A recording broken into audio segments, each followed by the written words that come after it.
Here we are in Oceanside, British Columbia, but we could be in a big city or small community anywhere in Canada.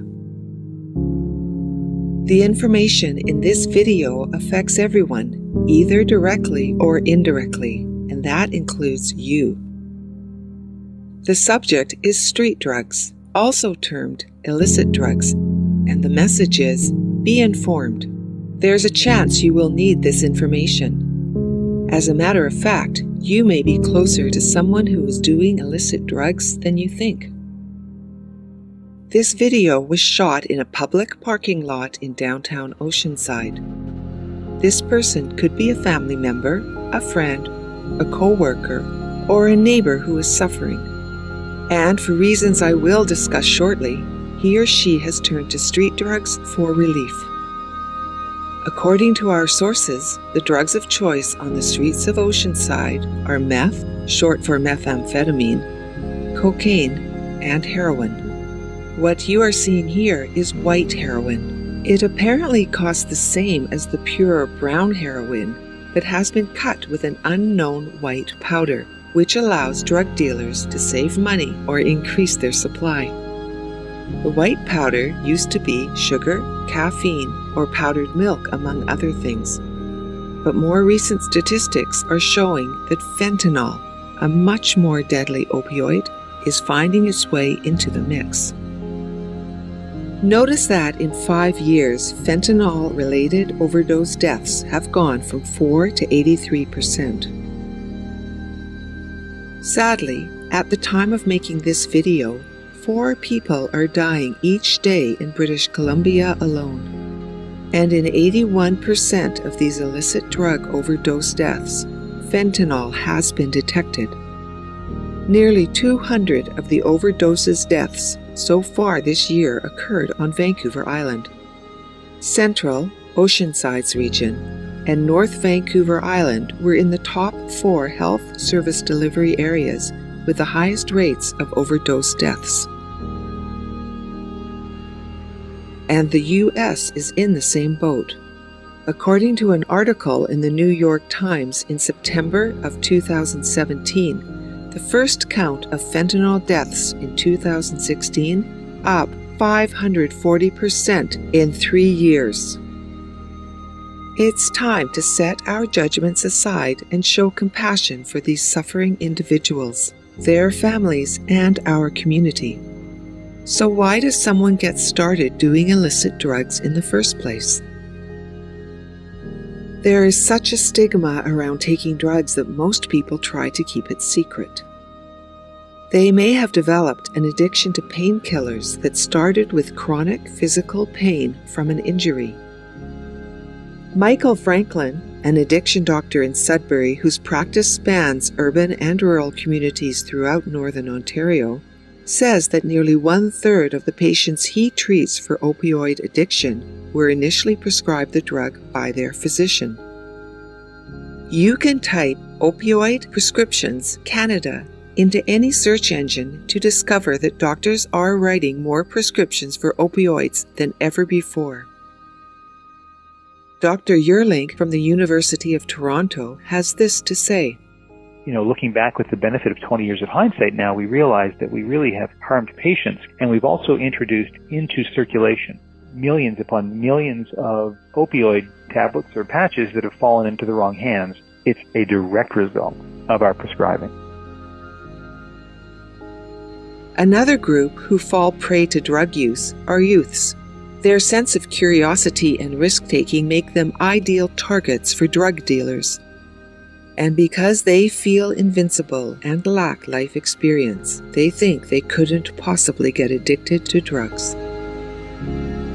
Many young people suffering from anxiety or depression will choose to self-medicate instead of seeking help from others. Unfortunately, they find out that this is only a temporary fix, and in many cases, the addiction takes hold. But mental and emotional challenges are not restricted to youth.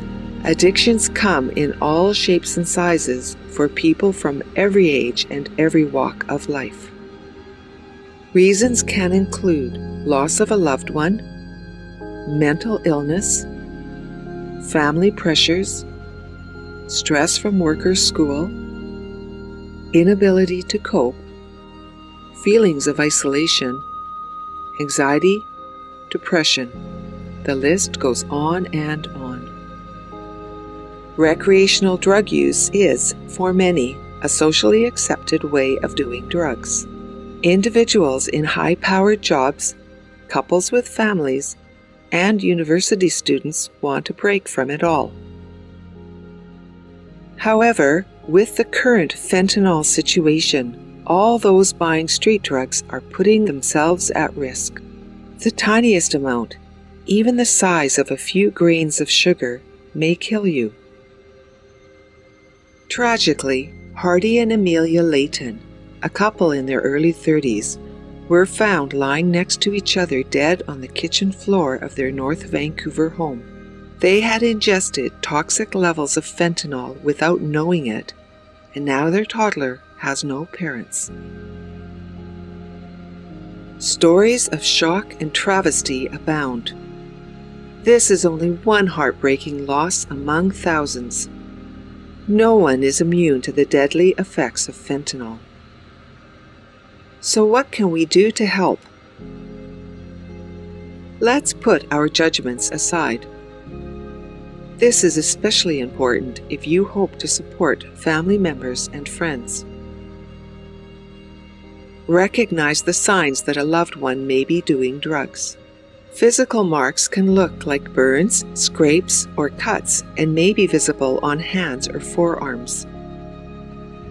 If you find any kits that look like this in your home, your loved one may be using. Speak to them with a compassionate heart to help them get support. Know the signs when someone has experienced an overdose: severe sleepiness, slow heartbeat, trouble breathing, slow, shallow breathing or snoring, cold, clammy skin, trouble walking or talking, bluing of lips and fingertips, and call 911.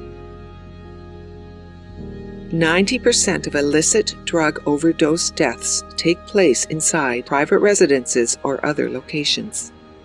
Urge your loved one never to do drugs alone, since this is how most lives are lost. Become familiar with naloxone, also known as Narcan. It is the one thing that can reverse an overdose, and it saves lives.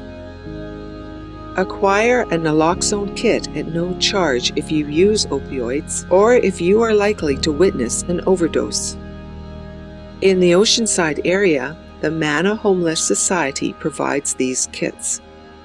And according to Judy Darcy, BC's First Minister of Health and Addictions, free take-home naloxone kits are also available from emergency departments, health units, in First Nations communities, at forensic and psychiatric facilities, and BC pharmacies, including Save On Foods in Parksville and PharmaSave in Qualicum Beach.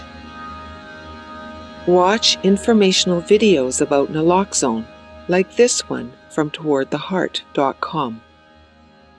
It's a serious epidemic that's occurring with the high rates of overdose. You don't even know what you're taking nowadays. Know that there is help available from many agencies out there. For example, Oceanside Health Center on Alberni Highway in Parksville, Oceanside Public Health Service near Temple Food Store on the Old Island Highway, the Alcohol and Drug Information and Referral Service. Call 1-800-663-1441.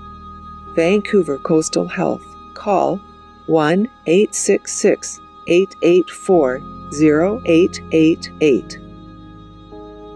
Be aware of local community support, which includes, but is not limited to, Manna Homeless Society, Port Alberni and Nanaimo hospitals.